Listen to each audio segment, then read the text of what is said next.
બેકમાં બહુ જ પેઇન હતો, 1 વર્ષથી હતો. હવે સારું થઈ ગયું એમ કે લાસ્ટ 10 ડેઝમાં ઘણો ફેર પડ્યો.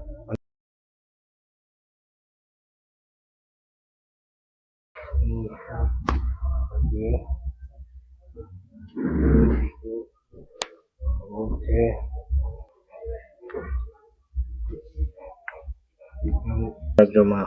ઊંડો શ્વાસ લ્યો, છોડો. ઊંડો શ્વાસ લ્યો, છોડો. અહીંયા તમે રાખો. શરીર લૂઝ. ઊંડો શ્વાસ લ્યો, છોડો. ઊંડો શ્વાસ લ્યો, છોડો.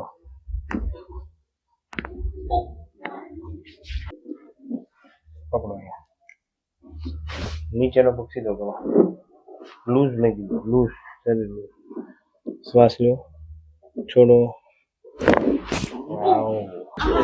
પકડો. હા. શરીર લૂઝ લૂઝ લૂઝ.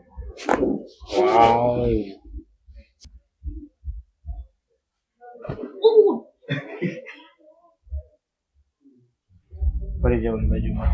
જો તો માતાજી કેમ લાગે હવે? બરાબર. મિત્રો આપણી સાથે અત્યારે પ્રિયંકા બેન છે, જેઓને બેક પેઇન ખૂબ જ હતું. તો આપણે પૂછીએ, પ્રિયંકા બેન આપ ક્યાંથી આવો છો અને આપને શું તકલીફ હતી? હું રાજકોટથી આવું છું ને મને બેકમાં બહુ જ પેઇન હતો, 1 વર્ષથી હતો. હવે સારું થઈ ગયું એમ કે લાસ્ટ 10 ડેઝમાં ઘણો ફેર પડ્યો. અને શું થતું, શું તમને આમ તકલીફ કેવી થતી? બેન્ડ વળું કે બહુ જાજી વાર બેઠી રહું, ઊભી રહું તો દુખતું એમ કે બેકમાં. અને અત્યારે હવે કેમ છે? હવે સારું છે. હવે બેન્ડ વળું ગમે એટલી વાર કઈ વાંધો નથી આવતો. દુખતું નથી. અને આ બીજી વાર તમે આવ્યા? હા, બીજી વાર આવી. પહેલી વાર આવ્યા પછી કઈ તકલીફ જ નથી? ના, પછી કઈ નથી તકલીફ. હા, ઓકે. સાવ. તમે દવા કેવું કઈ પહેલા લીધેલું કે? હા, MRI ને બધું કરેલું હતું. એમાં શું આવ્યું હતું?